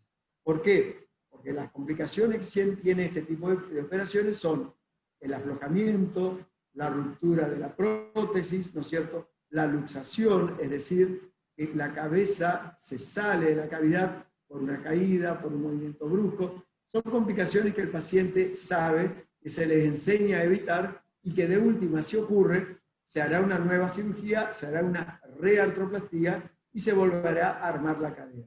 Es decir, que el concepto de tener una relativa edad mayor para hacer una prótesis ya no existe.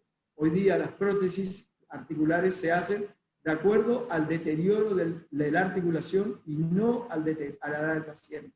Se hace de acuerdo al deterioro de la articulación y no se tiene en cuenta más la edad del paciente. Muchas veces, como en este caso, vemos una prótesis de cadera que el paciente se cayó y se rompió el fémur y se colocó una placa rodeando a la prótesis sin sacarla. Ejemplos. Las prótesis unicompartimentales en la rodilla son para las mismas indicaciones de la osteotomía, es decir, para cuando está gastada una parte de la rodilla. En realidad hay poca experiencia en nuestro país, es una técnica que lleva mucho trabajo y tiene la ventaja de que si se saca un compartimento y se hace una prótesis de un compartimento, si no funciona o se gasta el otro, se puede hacer un reemplazo total. Actualmente y personalmente, esta es una prótesis unicompartimental, reemplaza solamente un cóndilo y una meseta tibial, y esta es una prótesis total de rodilla, en la cual se reemplaza todos los cóndilos y la meseta tibial. Y como ven, vuelve a repetirse el concepto metal plástico, contacto metal plástico, y la rótula, que también se reemplaza, es de plástico, que es un plástico de alta densidad, es un plástico de alta densidad de gran duración. Prótesis unicompartimental, prótesis total. Normalmente el 80% o 90% de las prótesis de rodilla son totales, son totalmente de toda la superficie articular. La artroplastía de rodillas se hace en pacientes en general mayores de 60 años. La artrosis ya es tricompartimental, es decir, rótula con fémur y fémur con tibia, por esos tricompartimientos, son los tres huesos que están artrósicos. En general son clasificaciones de All Black 4 y 5. La rodilla es bastante inestable o dolorosa, se acompaña de deformidades en varo o valgo y con contracturas también. Todos estos elementos hacen que la rodilla sea dolorosa, con poca funcionalidad y lleven al paciente a la consulta y a la necesidad de hacer la prótesis.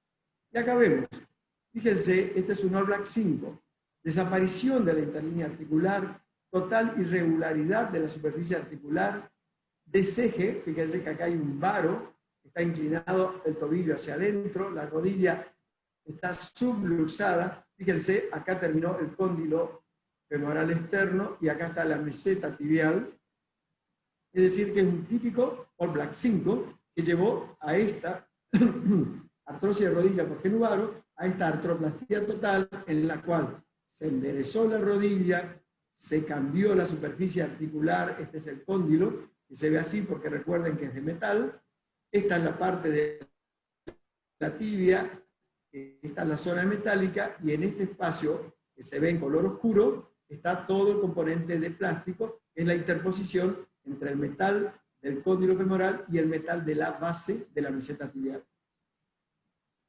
Otra articulación con un gran genuvalgo, fíjense, la interlínea articular casi borrada, el gran aumento de la interlínea del lado interno por el genuvalgo, es decir, el tobillo está hacia afuera, y se abre la rodilla, esto no está funcionando, está alterado el eje, este genuvalgo llevó a esta prótesis, en la cual se enderezó la prótesis, y el eje de la rodilla, perdón, y se colocó la prótesis del cóndilo y la prótesis de la meseta tibial. Fíjense, no hay indicaciones. Esta es una paciente que está, parada sobre su rodilla operada. Si ustedes observan aquí, miren la gordura de la paciente. Esta es la cicatriz. Esta es la cicatriz. Se hace una incisión media anterior y está parada sobre su rodilla. Perdón. Antiguamente existía también el concepto de que si el paciente no adelgazaba, no se le podía operar. Ese concepto también se cambió y hoy día operamos rodillas en pacientes obesos porque este paciente obeso no puede adelgazar, porque no puede caminar, no puede moverse. Entonces está ese pobre paciente en un círculo vicioso estoy gordo porque no camino, no camino porque tengo una rodilla gastada, y no pueden hacer nada porque no pueden hacer una prótesis. Por lo tanto, no salgo del problema. ¿Cómo se corta el problema? Haciéndole una prótesis. Y acá vemos la estabilidad que tiene y cómo se mantiene en pie. Fíjense, esta mujer está parada sobre sus dos rodillas y si observan en detalle, acá está una herida, acá ven una herida, acá ven otra herida. Esta señora, la pongo particularmente, se hizo su primer prótesis a los 88 años y la segunda prótesis a los 89 años, acá ven las dos, caminando y sentada, porque quería cumplir 90 años, con sus 90 años caminando perfecto para poder seguir yendo al casino. Es decir, prótesis es una persona de 90 años. No hay edad, siempre y cuando su estado general sea aceptable, porque son operaciones, tanto la prótesis de cadera como la prótesis de rodilla, son prótesis que se hace con anestesias regionales, con el paciente despierto. Los únicos anestesias son las piernas, con anestesia raquídea, con anestesia de miembros inferiores, en el cual todo el estado general del paciente está perfecto. El paciente a la tarde ya se sienta, al día siguiente ya se para con andador y empieza a dar pequeños pasos, es decir, tienen una rapidísima rehabilitación. Esto, la prótesis de rodilla y la prótesis de cadera, son uno de los grandes avances de los últimos 20 o 30 años, en los cuales se logró dar una calidad de vida muchísimo mejor a un paciente que ya tenía destruida su cadera y rodilla, gracias a las prótesis y gracias a este gran capítulo de nuestra especialidad que permitió una recuperación y una rehabilitación. De todas las prótesis que se hacen, las más usadas en un 80% son cadera y rodilla. Existen prótesis de codo, existen prótesis de hombro, existen prótesis de tobillo, pero ninguna de ellas lamentablemente nos da los éxitos y las estabilidades y las satisfacciones que nos da cadera y rodilla. Por eso, en general, van a escuchar, tengo prótesis de cadera y tengo prótesis de rodilla, y raras veces se ven prótesis de tobillo o de cadera, o de codo o de hombro, porque lamentablemente hasta la fecha no se han logrado diseños que nos den un éxito garantizado o un éxito que nos lleve a una indicación masiva o convencido de ellos. Fíjense, acá ven a la paciente con la prótesis bilateral, acá vemos la prótesis de un lado, la prótesis del otro lado. Estas son pequeñas calcificaciones que suelen hacer periarticulares, pero con una perfecta función. Rodillas derechas con prótesis de los dos lados. En general, siempre la meseta tibial lleva un alma de metal para darle más seguridad, pero recuerden que entre ambas superficies articulares está siempre un componente que es un componente de plástico para evitar el contacto de metal-metal, porque produce un deterioro y un desgaste de los elementos metálicos que no es favorable.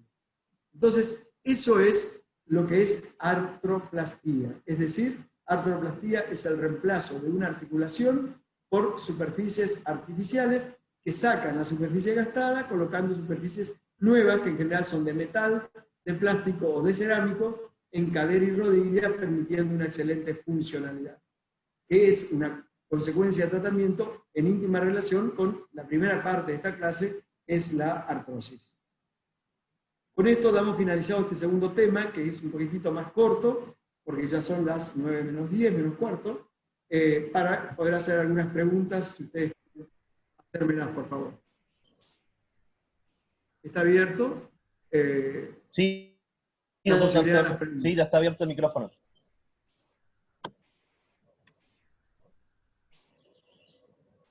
¿Alguna pregunta? Pregunten sin duda, pregunten lo que se les ocurra, para eso están las clases, para sacarse dudas simples o dudas no tan simples. Es la función de esto, aprovechen aunque sea a la distancia para tenerme presente y hacerme preguntas que puedan considerar sobre este tema o algún otro tema de las clases o los distintos otros temas que han sido dictados para que yo pueda ayudarles como titular de la cátedra para ayudarles en aclarar alguna duda.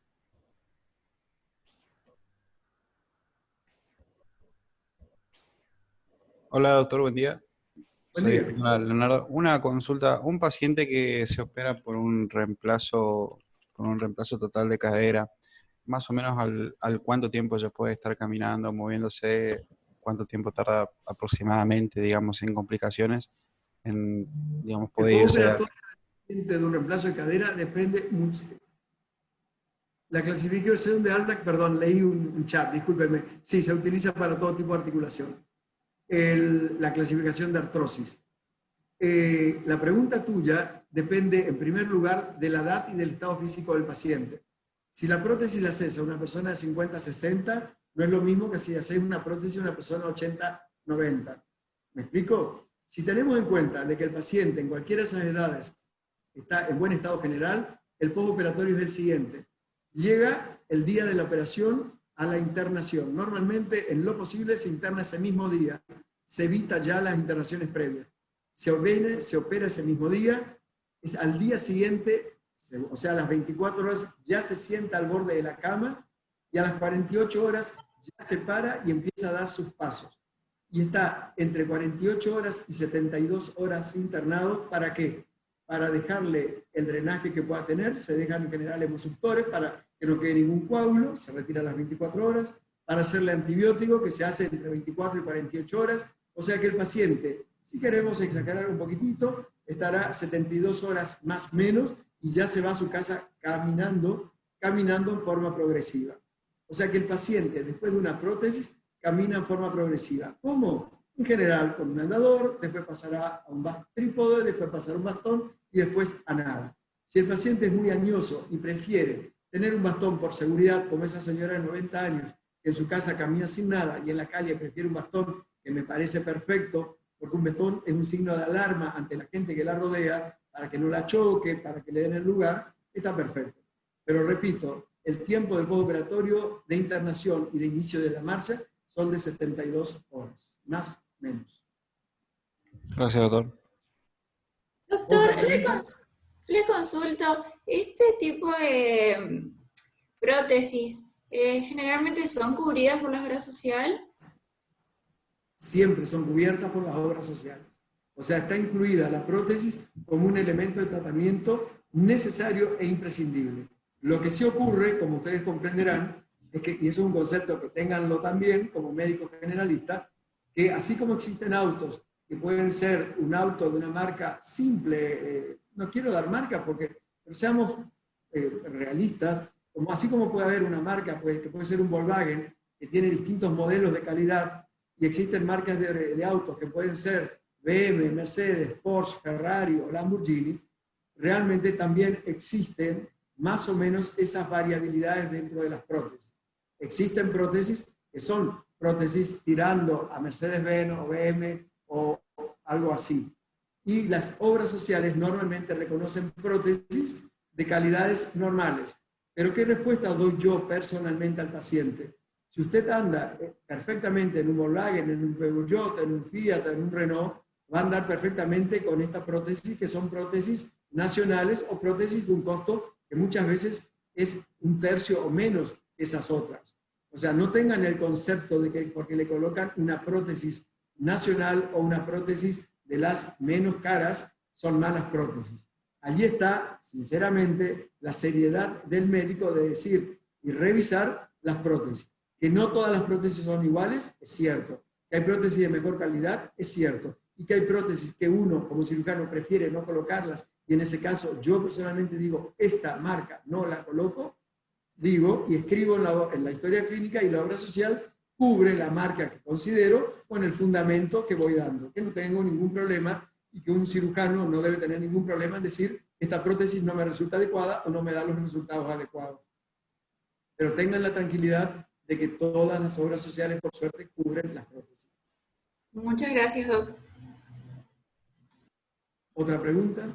Doctor, le consulto, ¿por qué las prótesis generalmente se hacen metal plástico, por ejemplo, y no el metal? Porque al comienzo se hacían de metal y se comprobaba cuando que había un problema inflamatorio, el paciente empezaba a quejarse y empezaba a verse como tumefacciones. Y empezaron a revisarse y se abrían. Y lo que se encontraba es como si fuera, imagínense el acerrín de la madera, idéntico, un acerrín de metal. Se veía, pero un área de 5 o 10 centímetros, un área enorme, lleno de viruta de metal, un desastre. Se llamaba metalosis. Yo llegué a ver, vuelvo a repetirle, yo comencé la traumatología en el año 78, o sea, tenía solamente 8 años, no vayan a sacar la cuenta de mi edad, pero bueno, pero en el año 78, comencé a hacer traumatología, yo vi cuando se abría y se sacaban esas prótesis que realmente era un desastre. Se llama metalosis. Por eso no se usa hace muchísimos años metal. Sí metal plástico de alta densidad, y quédense tranquilos que el plástico dura y no se gasta. Y lo más moderno es cerámico. El cerámico es más duro que el metal, más duro que el plástico, y se puede hacer contacto metal-cerámico y también contacto cerámico-cerámico. Pero sí les reconozco, sale 5 veces más cara la prótesis de cerámica. Es cara. Es cara. Gracias, Doc. La siguiente. Otra pregunta que me gusta que me preguntan. Doctor, le consulto, ¿prótesis vienen para, digamos, todas las articulaciones del cuerpo o justamente para estas que son las más importantes? No, vuelvo a repetir lo que dije, a lo mejor en esa parte se te escapó. Las prótesis no hay para todas las articulaciones. Las prótesis más usadas son, vuelvo a repetir, cadera y rodilla, pero existe, si vamos de arriba para abajo, para hombro, para codo, para muñeca, alguna para interfalángicas. Después existe para cadera y rodilla, que son las mejores, y existe para tobillo. Y ahí paramos de contar. Gracias, Doc. Doc, yo con respecto a la Te osteomielitis me escucho quedó muy mal. una Perdón, duda. te escucho. ¿Ahí me escucha? Un poco más, pero realmente no. O soy sordo o mi audio no es bueno, pero trata de hablar un poquito más fuerte, por favor. Con respecto al tratamiento de osteomielitis me quedó una duda. ¿Me escucha mejor? Sí, Bueno, usted dijo que se rellenaba con hueso esponjoso. ¿El paciente recupera la funcionalidad o al menos un poco de la funcionalidad con ese tipo de tratamiento? cuando vos hablas de funcionalidad, te estás refiriendo, no es O sea, ¿lo va a poder mover al miembro? ¿Lo va a poder apoyar? por eso te quiero explicar. Cuando vos hablas de funcionalidad, nosotros nos referimos a la funcionalidad articular. Si vos me querés preguntar lo que me estás diciendo después es, ¿recupera el hueso la fortaleza suficiente como para cumplir su función? Si vos me decís eso, puede recuperar totalmente y eso puede requerir mucho injerto. Depende de cuánto se resecó. Hay veces que se reseca todo un hueso cilíndrico, es decir, piensen que se reseca, por ejemplo, 3 o 4 centímetros de todo un pedazo de fémur o de todo un pedazo de tibia. No es de un costado, de toda la circular. Es decir, que uno ve fémur por arriba, agujero en el medio, fémur por abajo. ¿Qué se hace en eso? Se coloca injertos, pero se coloca cuando el lecho ya está aséptico, cuando la infección está dominada y cuando no hay alteraciones en las partes blandas. No se puede injertar cuando hay alteraciones en la parte blanda, excepto en la técnica de Papineau que les mostré, en la cual en el agujero que ustedes ven en el exterior se va colocando en 4 o 5 sesiones capa más capa de esponjosa para que vaya tomando fuerza y rellene lo que estaba sin rellenar. Y puede lograr una función exacta. Pero yo he tenido pacientes que tuvieron osteomielitis con esos agujeros durante, créanme, 60 años de su vida. Comenzó en un accidente de tránsito a los 20 y yo lo atendía cuando tenía 82 y seguía teniendo el cráter en su tibia. Nunca se curó en 60 años. Ok, y la otra pregunta es, ¿por qué no se opta por una prótesis? No podés colocar una prótesis en un lugar infectado. Es contraindicación de prótesis la infección. Claro, de una. Colocando un elemento extraño en un lugar infectado. Nunca podés colocar un elemento extraño. Es lo mismo que te hagan, algo más simple, un implante dental con una infección en tu maxilar. ¿Me seguís? Rechaza, automáticamente se expulsa. Y pero mi pregunta iba, por ejemplo, la lesión en la osteomielitis está en la parte, no sé, en la diáfisis de la tibia, porque no se puede cambiar se puede hacer una prótesis del miembro. Se hace un injerto de banco de hueso, exactamente, se hace. Y eso es lo que decía, se coloca, pero cuando el lecho está aséptico, cuando no hay más infección. Muchas gracias. No debe haber infección y se hace. Existe banco de hueso y vos podés cambiar 10 centímetros, 5 centímetros, el extremo final de un hueso, sí, perfectamente. Existe. ¿Otra pregunta?